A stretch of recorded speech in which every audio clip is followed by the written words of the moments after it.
Yo. Hi, everyone. Welcome to our event with author and screenwriter Yan, who is speaking from Berlin today. My name is Qingna Shen. I'm Associate Professor of German and affiliate faculty in film studies and comparative literature. One of my areas of research is Asian German studies. This year, I'm teaching an Emily Bauch seminar on censorship in Germany, China, and the US. I thank the Emily Bauch Seminar Program and Department of East Asian Languages and Cultures for co-sponsoring the event. We are delighted to welcome our guest, Yan. Yan is an author who once enjoyed millions of readers and fans in mainland China, but has been blacklisted. Her books can no longer be sold in the bookstores and only partially online right now. She has paid a huge price, both in the literal sense as well as metaphorical sense. Hence the title of today's event, The Price of Free Expression. I've invited her to speak to us about her work and her experience with censorship. But now I will tell you more about Lin. Lin was born in 1958 in Shanghai. During the Cultural Revolution, she joined the People's Liberation Army in Chengdu, Sichuan. At the age of 12, as a dancer in the cultural troupe. She frequently toured Tibet and other parts of China. During the Sino-Vietnamese War in 1979, she worked as a war correspondent on the front. It was during this time she found her voice and changed her career from a dancer to a professional writer. In 1986, she published her first novel, Green Blood, which won the National Military Award and the 10-year prize for soldiers' favorite novel. The debut success was followed by a second novel a year later, Whispers of a Woman Soldier, which won the Army Publishing Award. Both books drew on her experience as a girl soldier. Lin attended the master's program in creative writing, a joint program of the Beijing Normal University and the Luxun Institute of the Chinese Writers Association. In late 1989, she came to the United States to study fiction writing in the Masters of Fine Arts program in Columbia College in Chicago. To date, she has published over 40 books. They have been translated into 21 languages. She has garnered over 30 literary and film prizes. Her stories have been adapted into film and TV series by A-list directors. She is a member of the Academy of Motion Pictures, Arts and Science. Since 2009, she and her family have been living in Berlin, where I had the privilege of meeting her through mutual friends. Before we invite Lin to answer questions, I will provide a brief overview of her works and of her major works and their adaptations to the screen. So I will share my screen. Share, okay. Okay.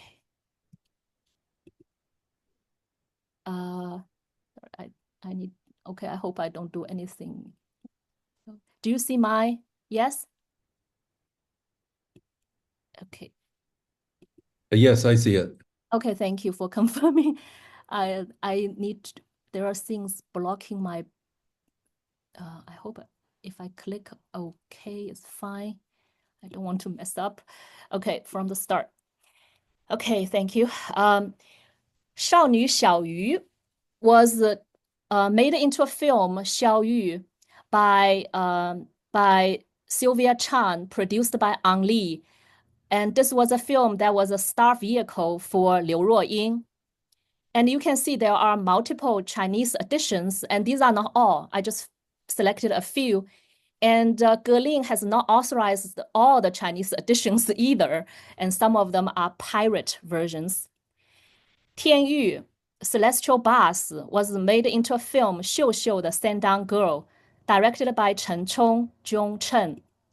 Fu Sang was translated into The Lost Daughter of Happiness. And earlier this year, Broadway staged a musical based on this novel. And there is a collection of short stories, of 6 of them, into a anthology titled White Snake and Other Stories. It was translated by Lawrence Walker, her husband. He is also the agent and translator. He is a native of California and a former US diplomat. And he speaks many languages, including Chinese and German. I will not go through his illustrious career, but thank you, Larry, for being with us today. My pleasure. Yeah, 密语者 has been translated into The Secret Talker. 第9个寡妇, The Ninth Widow, has been made into a 44-episode TV series. 一个女人的史诗 was made into the film starring Zhao Wei and Liu Ye. Directed, I don't know who the director is. But Zhao Wei's name you cannot find in the Baidu entry because Zhao Wei, the leading actress, is also banned in China. And that novel can be read in conjunction with the short story My Mother and the Small Fish, because that novel is also inspired by Gerling's mother's life experience. And you can see I got a screenshot of Gerling and her mother from Chinese Central TV. Top Chinese media outlets have many broadcast program about Gerling and interviews with Gerling. So The Banquet Bug is the first novel that Gerling wrote in English, and it was translated into Chinese. 赴宴者 精灵十三钗 was adapted into a film by Zhang Yimou, and it stars the award-winning actor Christian Bale, and a simultaneous translation was published a year later. And here we see Zhang Yimou promoting the film The Flowers of War with Gerling together. 小姨多鹤 was turned into a 36-episode TV series. A few years later, it was translated as Little Ant Crane. Also translated into Russian. Okay, thank you. And Gerling wrote an original script for a biopic about the legendary Peking opera performer Mainland China. The film is titled Forever Enthralled, Mainland China, directed by Chen Kaige. And it actually rebooted Chen Kaige's career because his career suffered quite a bit after his disastrous Wu Ji. And yeah, 陆犯焉识, the criminal Lu Yanshi, was adapted into 2 films. The first one is 归来, Coming Home. The second one is Zhang Yimou's 一秒钟, which does not credit Gerling. Gerling also wrote the screenplay for this film, Dangerous Liaisons, directed by a South Korean director starring Zhang Ziyi and others. 八个视作城 was made into a film, A City Called Macau, directed by Li Shaohong. 芳华 many of us have watched because it was just a few years ago, directed by Feng Xiaogang. When it came out, it was a box office hit. For more information, you can look up in this website, www.yanggeling.com. And here we see Feng Xiaogang promoting 芳华 with Gerling. And then comes 2020. In March 2020, Gerling published this essay critical of the Chinese government's covering up of the coronavirus outbreak. It was translated into Hide, Hide, Hide, And then the troubles came. Gerling's credit was removed from this film, 1秒钟 or 1 second. And we see Gerling here and actually also her friends and Larry together protesting in front of the Neues Off-Kino when 1 second was released in Germany in 2022. There are a lot of media reports, including the New York Times. You can see this article, a novelist says a movie fails to credit her, the film world shrugs. And that all did not intimidate Gerling. She did not stop speaking up. Actually, she continued to be outspoken. When this scandal happened in China about a trained woman, she published this essay, Mother, Mother. And she gave this interview with Professor Zhou Xiaozhen, not knowing at the time that this interview or this conversation was broadcast to the public. But Gerling stood by her action, by her words, and did not take back her words, or right. So that that was that I think that did it. That led to her censorship in China. I actually just this morning tried to find out to see it for myself whether her books are still sold in China. The bookstores, no, right? A friend of mine went to Xinhua Shu Dian, so New China bookstore, did not find any book by Gerling. And there are two websites we found. One is Tianmao here, is still selling, and then Jingdong Wuliu. So these websites are selling Gerling's books. But if you look Alibaba, if you search Gerling's name, all you come up with is this. So Alibaba is not selling Gerling's books. And here's also Alibaba. There's one hit, that's the film Homecoming, but if you click on it, there's really nothing. So you can see that what we are witnessing here, Gerling used to be a favorite guest in TV programs and a coveted screenwriter for famous directors. And now, right, she is a persona non grata. And so I will start my questions. My first question is actually about your essay that got you in trouble. That is the 2020 essay, Hide, Hide, Hide. Do you think this essay is your political coming out? Could you share why you decided to write this essay and how did it change your life? Somebody got to do it. Before me, Fang Fang has started writing her diary to report what was going on in lockdown Wuhan. So she was actually criticized and what we call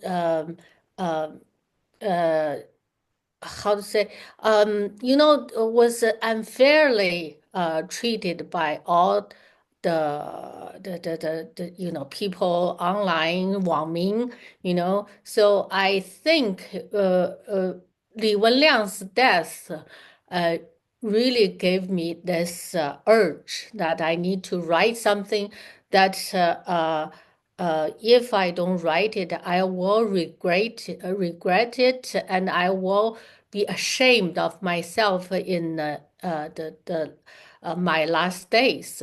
So, and I know China so well. I know this what is going to happen after this essay is published. So, that night, close to midnight, Larry and I were discussing if we should send it. I told Larry if we touch this send key, so it's our life is going to be different, and all the luxury will be stopped. and should we go on? And Larry touched it. It was sent, and next morning, I wake up with so many people, who are my friends, close friends, and who share my values, who all praised it. And so I think what you say, I was so popular and so much desired to be worked to be cooperated together by all these publishing houses or directors. But ultimately, what makes me happy is if I like myself or not.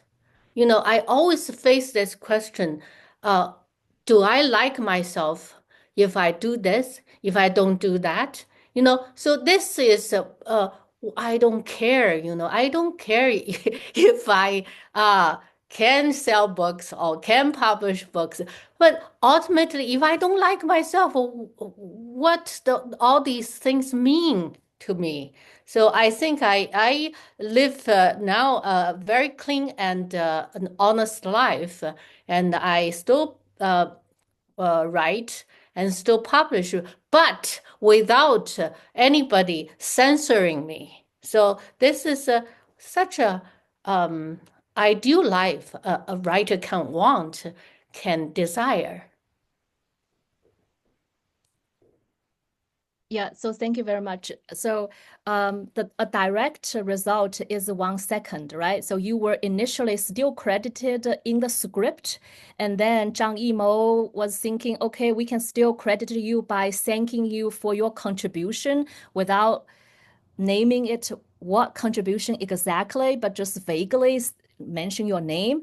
And then your name has to be scrapped entirely for the film to be released in China. And when it was shown abroad, it still does not include your name. And that's when you had to defend your right. Could you maybe say something in that regard? Yes, I think you can censor anybody within China, but any original works without the author's name on it, without author's credit on it, it's not even lawful. So I was very, very angry. I was angry with the producers, but I understand Zhang Yimou. He spent so much time and energy and creative energy creating this work, this film. And if he could help, he would help putting my credit on the film. But before the film was showing was in China, one of the person going between, who was helping selecting literary works as Zhang Yimou's film's basis. This person, we called literary advisor to Zhang Yimou, called me and said, the censorship department, okay, so propaganda department, film bureau, made Zhang Yimou changed so many things, but finally they said, okay, so tell you the truth, just take Yan Geling's name off. This is the final change. So and she said, this distribution, if we don't do this, we can't distribute the film in China, and all the investors cannot get paid. And I said, okay, so you go ahead and distribute it in China. I don't like it, but I can live with it. Then the film was bought by European distribution company called Wild Bunch.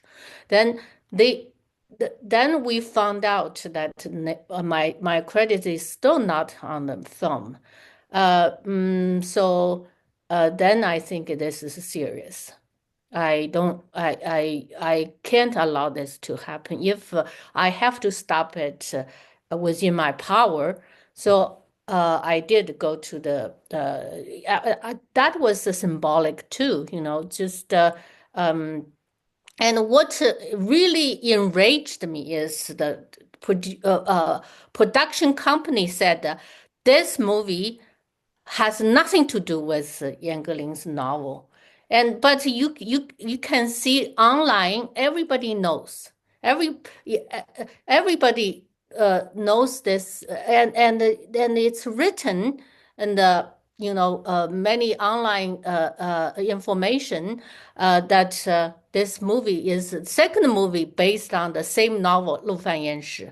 So that if they 耍流氓, you play hooligan with me, then I was totally enraged. So I had to take action. That was my action actually was triggered by their totally shameless denial.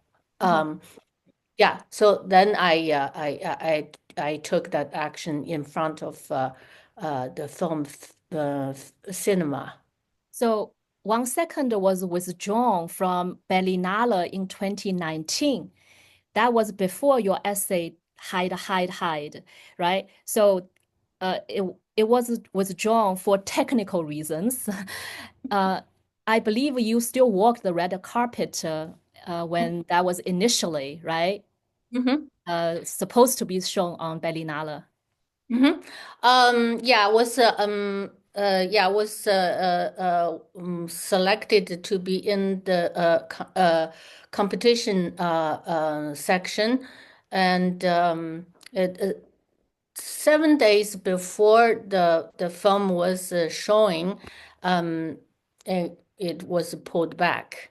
And I was told that Zhang Yimou would like to see me on the red carpet. We will meet and blah blah blah. And then I went to buy a very expensive dress for the red carpet. I spent 2,000 for the. Then after they gave me the to tell me that then I know it's not going to show, and it was pulled back and gave a very slim explanation. I said, "Oh my God, I have to return this dress," and then I found that it's too late. I couldn't return. I was so pissed. Then it was all the evidences that I was invited to walk the red carpet with the crew members, with our stars. Then they said this film has nothing to do with Yan Geling's work.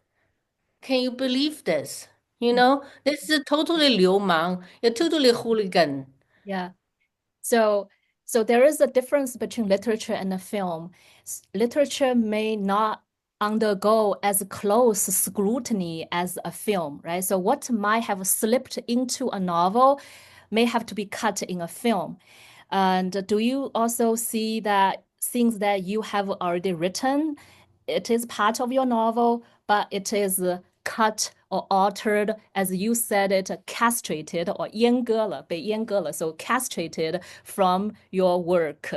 So because in China, there is a film bureau, as you just mentioned, that has to approve all scripts and the final products, right? So the film definitely is undergoing more severe censorship than maybe a book.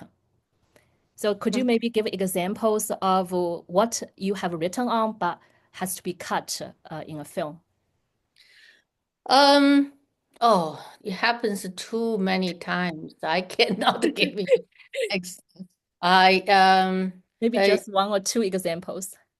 Oh, okay. So what you just showed, the TV series called 小姨多鹤, which was very well received, and it was a kind of a piece of a classic TV shows in China.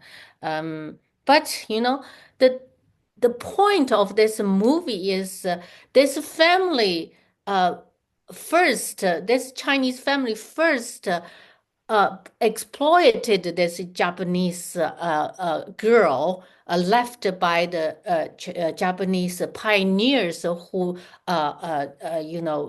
took farms in Manchuria. And so they went, and their girls, their women, their kids were left behind. And this family was protecting this girl and also exploited her to make her a secret mother of their because the first wife cannot give birth. So then its whole point that the family going through all these years of political campaigns, famines, with this hiding this Japanese woman, Tatsuro, and then the TV series changed this Tatsuro, this Japanese girl, in the end into a Chinese girl. This is what I call castration. It's a boy, then you become girl. It's Japanese, it become this whole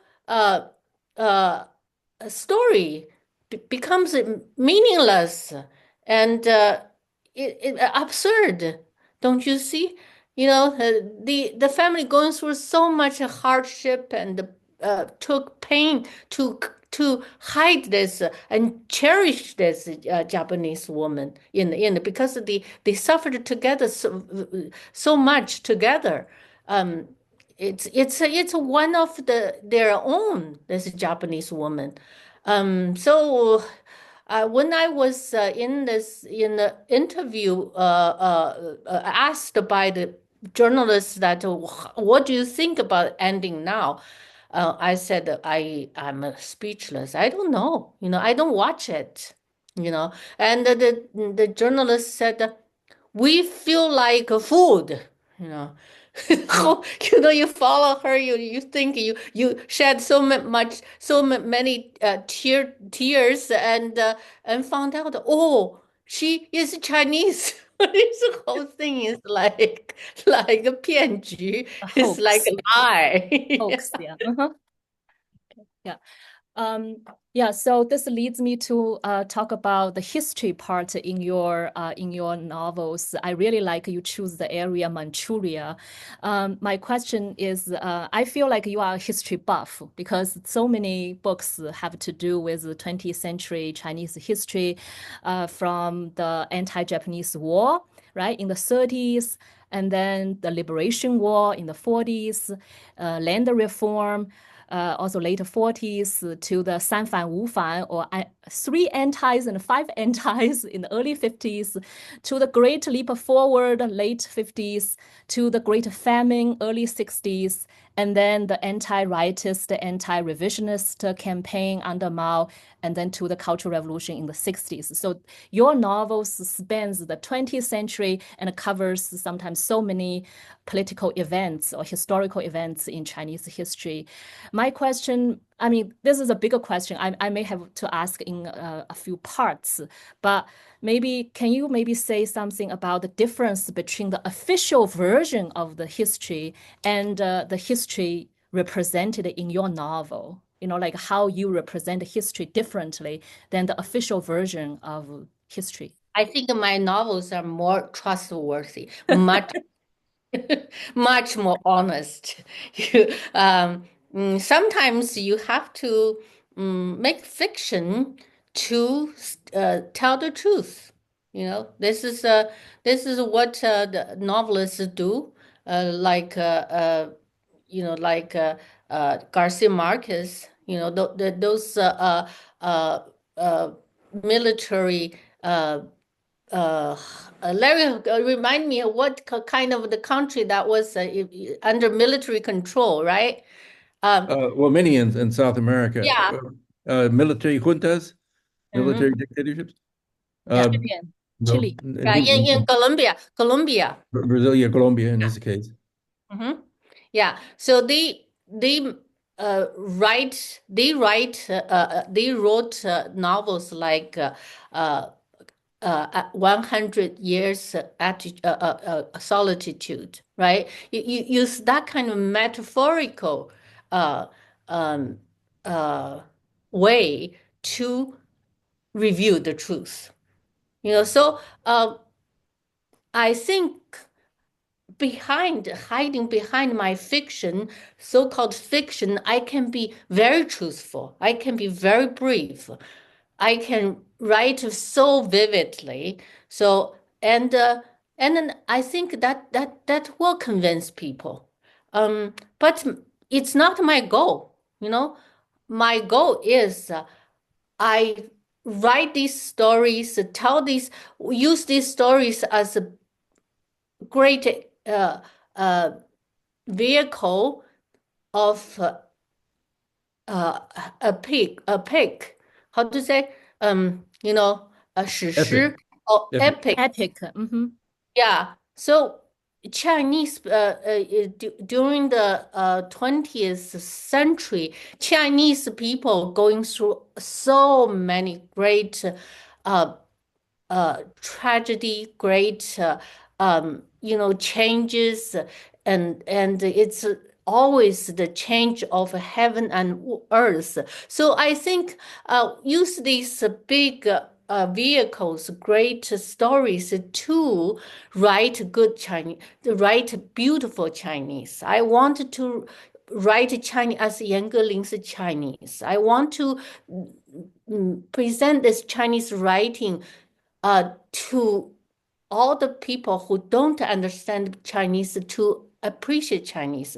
That's always makes me excited, always make me like a dream I want to realize. Thank you. So now comes the censorship part because you write history more truthfully, but that means it's censorable. The land reform, as Wang Xiaoshuai just made a film Above the Dust, which is banned in China. And To Live, for example, that my class has read, it touches on, the novel touches on the Great Famine. But then Zhang Yimou's film To Live has nothing on the Great Famine. But your novel, The Criminal Lu Fan Yanshi or the Ninth Widow, they have sections on the Great Famine and the land reform. I mean, these are all taboo topics. So when you write on these taboo topics, because you also want readers in China to read your novels, right? So the question is, are you afraid that your books may not be sold in China because you are breaking taboo? I think the best novelist when he writes or she writes, she will have nobody in consideration and in terms of audience. He has to only face himself. He felt to face his heart, his true feeling. And I think I'm that kind of novelist. I write better, write best when I don't think any consequences. I just want to write. I just want to lay these words on the paper the most beautiful way I can. And at the time, I prepared myself to be rejected. I was rejected many times by many literary magazines, even the magazines who invited me to write for them rejected Ninth Widow. And at the time, I have many Taiwanese publishing houses are very familiar with my works, and they always published my works. I thought, at least I could have a smaller market, but people who appreciate Chinese better. Chinese writing better. Actually, yes, I got 10 literary prizes from Taiwan. They really, at that time, now the literary circle is dimmed a little bit, not like before. But at the time when I was winning so many prizes in Taiwan, I knew that I could publish my works in Taiwan or Hong Kong. Yeah. So 芳华, for example, is such a well-known film, but it's actually not what we see. It's like a smooth ride, right? It's a smooth ride to success, but it actually also had a backstory of censorship. Maybe you could share with us. If for the novel, they took many parts and discussed with me. These are not popular sentences, and for the time being, they always said, "Oh, now it's tight. It's the the." 图书司, 那个图书司 is the bureau that gives books, give the books publishing license, right? Licensing agency. So they said, oh, now they have tighter regulations. So this kind of sentence you have to change. You have to cross out something like that. But I always, when I was always very defiant. I said, okay, I don't have to publish in your publishing house. I can take it to another publisher. And so then I consider how much hard work my editors has going through. So I kind of compromise. Okay, I change these, then save those for me. And so I don't know, in the end, how many things were changed, not telling me. I don't know, because I don't read my novels after they came out in the market. Yeah. So, and when the film was coming out, and everything was okay, seems okay, and it passed the censorship of Film Bureau. But when we were on the publicity tour, all the stars and the director and me, and when we reached Guangzhou, and we got a phone call and to tell me stop after Shanghai, and cut off all these other cities we were planning to tour. They said the National Day, the first show, the premiere show was in the National Day, 1st of October. But they said that this is not going to happen. You're not going to premiere on that day. And we asked the director, then when are we allowed to show? They said, oh, we don't know yet. We don't know. It depends on the changes. Or actually, what really happened was when we were showing the films in Guangdong province, all these soldiers and officers, the veterans who went to the Vietnam and China border conflict came to watch the movie, and they were so touched and grateful to the movie that that means the country didn't forget us. We thought we were we were forgotten. We were we were mistreated.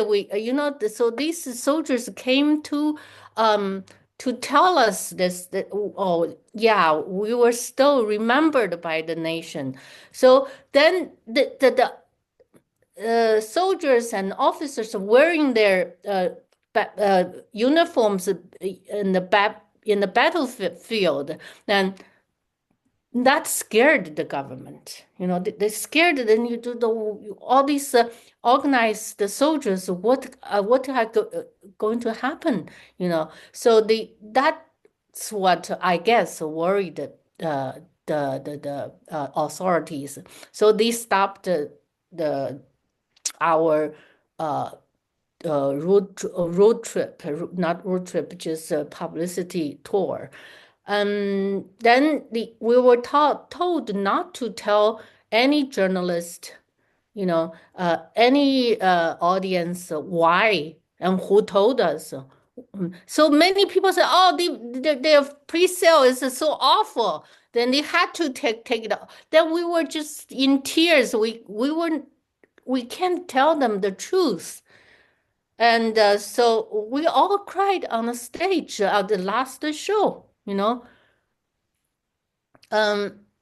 because and on that stage, we thought it was the final and ultimate show we have there showing, and no longer this movie probably will be banned. So we were very, very sad. And but in the following months, the director changed some things around, and then we were told that the show is going to premiere on the New Year's Day. Yeah. Yeah. Okay. Thank you so much. So, oh my God, yeah, so many things that we did not know, and I have here your recent book, Milati. And this book was initially also supposed to be published in China, right? And then you were censored, you were banned, and no longer the Chinese publisher can no longer publish this book. And you published with your own media company, New Song Media. So what if it were published in China? What could have been censored? What could you have taken out? Because now you published it by your own company. I'm sure you definitely put those things back that otherwise would not have been published. Because it says this is the most free book that you have written. It's the first censor-free book you published as well. So maybe you can share what would have been missing. The book was much shorter. When I submitted the draft to the literary magazines, and after they got the order from their leaders and telling me they are not going to publish any of they're not allowed to touch anything I've written. So I said, okay, fine. Then I put back whatever I want to write, then like a Tiananmen Square event and all these afterwards, all these artists and the protagonist and all went abroad. So, and there's lives abroad.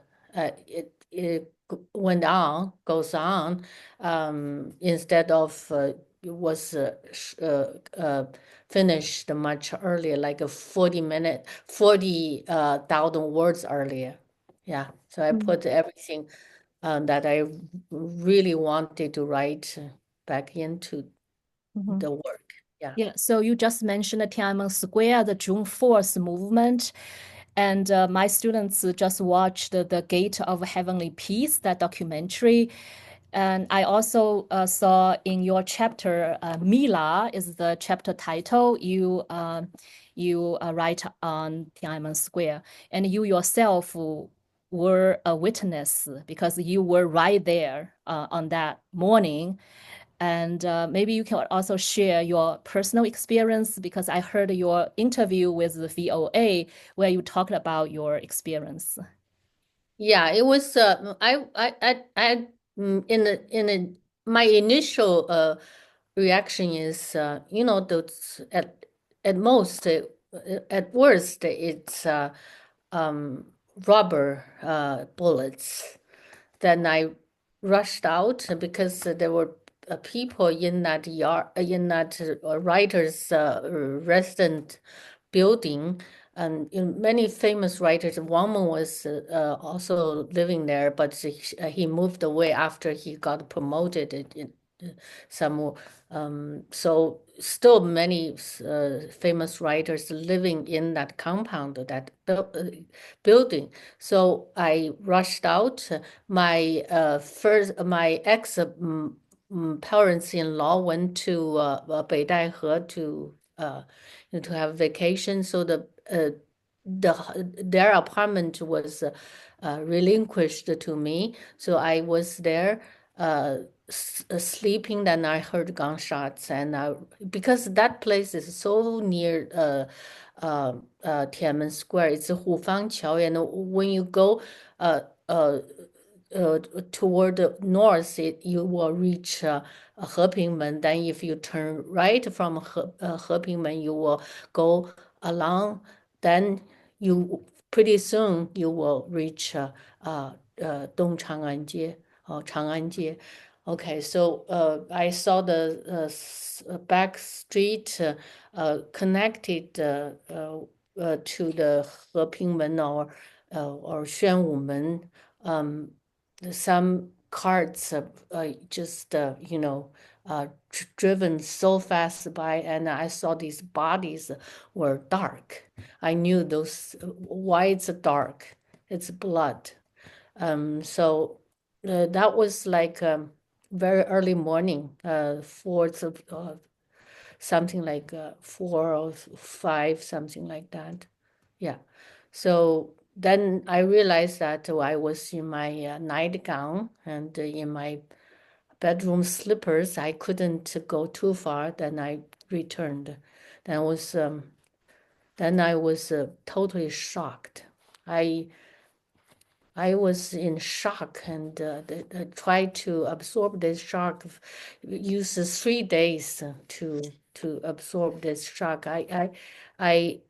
I don't know how this authorities can explain or any excuse they can make.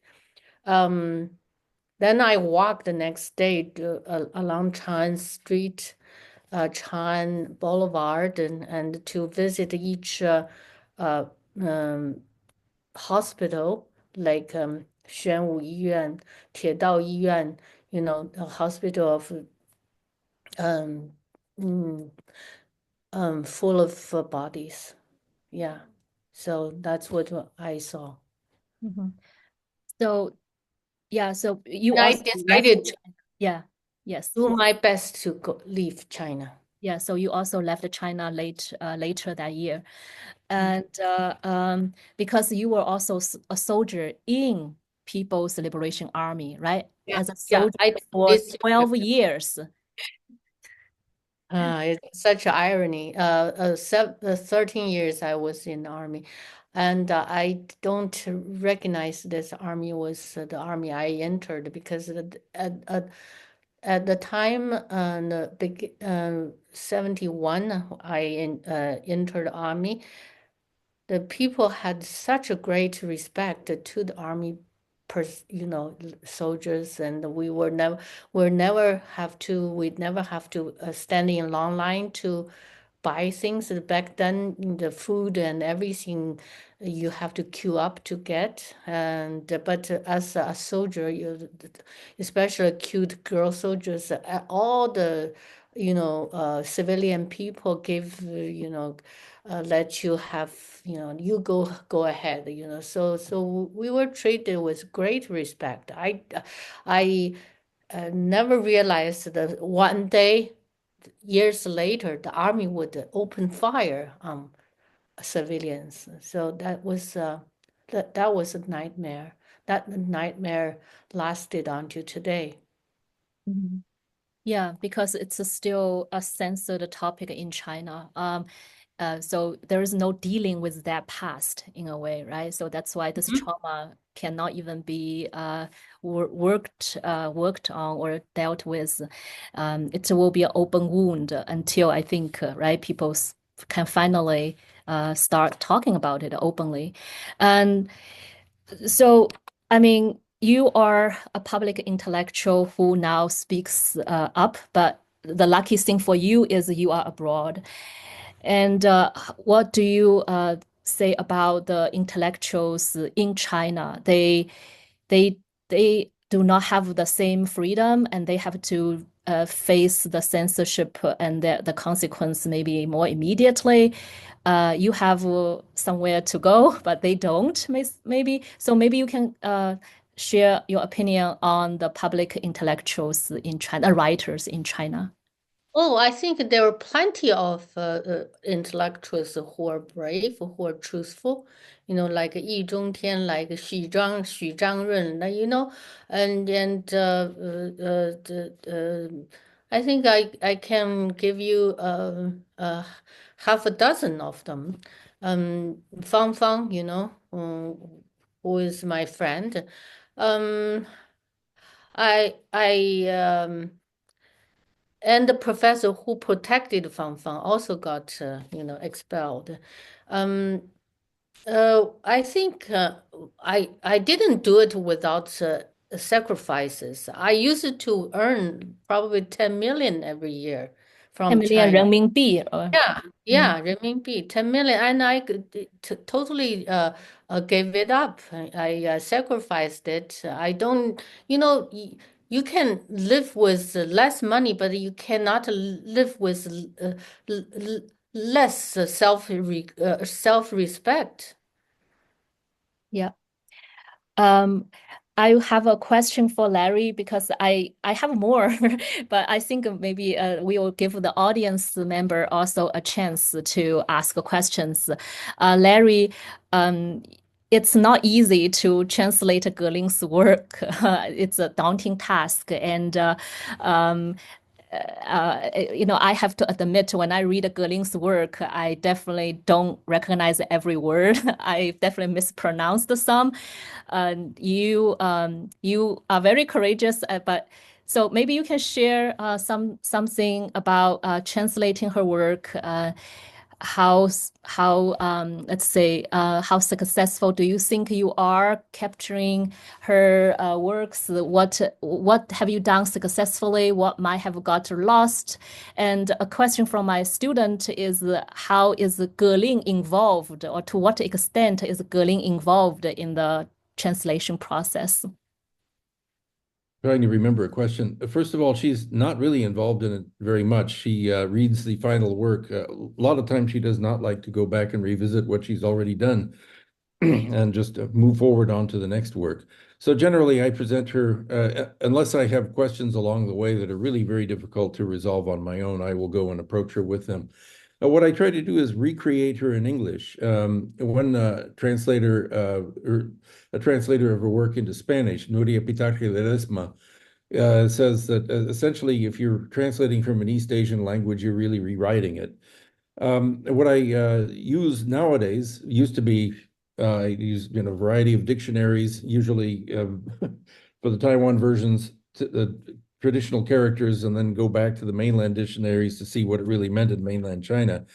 There's a program called Plico, in which I can put the text, and I have 28 different dictionaries ranging from Chinese to Chinese, Chinese to English, Chinese to French and German, military, medical, Buddhist, and all sorts of things to get a full sense of the meaning. And so I go through and I generally make a a translation, which is a bit of pony with a lot of slashes. Essentially, I'll write various alternate versions of the same phrase on and on and on, and wondering sometimes how in the world am I going to render this into a coherent English text. But I think I'm a better editor than I am a translator. So by the time I get through all that and put in all my ideas and I look it over, it becomes obvious. And so I go through it. She has some places where there's very high level vocabulary that's hard to render. I sort of use the analogy of wetlands in California. If you build a housing development or a shopping mall in California on a wetland, what you have to do is buy another piece of land and flood it so they replace them with wetlands. So wherever she has a very high level word and I just cannot render it with an equally high level word in English, then I'll use the simple word. But other places I see where she uses a simple word, but I know that if she were writing in English, she would use a high level word and often does when she knows that word. Then I will replace it there so it comes out balanced in terms of the level of style. So that's sort of the process that I go through, and I hope that I've captured her meanings fairly well. Oh, also cultural things and inside references. I found originally when I translated, I'd put in footnotes. Now academics read footnotes and they keep them in. People who do novels and literature, I found to just take them all out, except in Europe. And so in order for that not to happen, what I'll do is I'll sneak phrases in there that will give like a subtitle, just enough information so that a Western reader can follow it. You and I speaking in English, if we say 9/11, you know, it either means the emergency telephone number or a terrible event that happened in 2001. If someone says Joiba in Chinese, they know that is the date of Japanese aggression in Manchuria, usually referred to as the Mukden incident and or the Marco Polo Bridge incident, I forget which. So I will put some things in there that will indicate what these things mean. And sometimes, such as for certain dishes, if I can't really render them, I'll go online and see pictures of them, and I'll use a certain amount of description, just enough so people get an idea of what it is that they're looking at in their mind's eye. Mhm. And you just recently translated the criminal Lu Yanshi, or have you? No, I Oh, finished translating that in 2019 and spent the oh, rest of the time with her former agent trying to get it published. With her current agent, it went through 6 publishers. Finally, one accepted it, but they don't really have the funds to do it. So that will be our next, our novel after next from our own publishing company to publish. great. So, yeah, I will open up the floor for the audience to ask questions just in 1 minute. Yeah, so I will just make my concluding remark before the audience asks questions. So we can see Gerling is not only a prolific writer, but also a writer with integrity, courage, and principle. She is a public intellectual who has shown her true colors in critical moments. As she said in interviews, she wants to be true to herself. She stands by her words and her actions, even if it means paying the price for open dissent. So we deeply appreciate you for that. And now I will stop recording.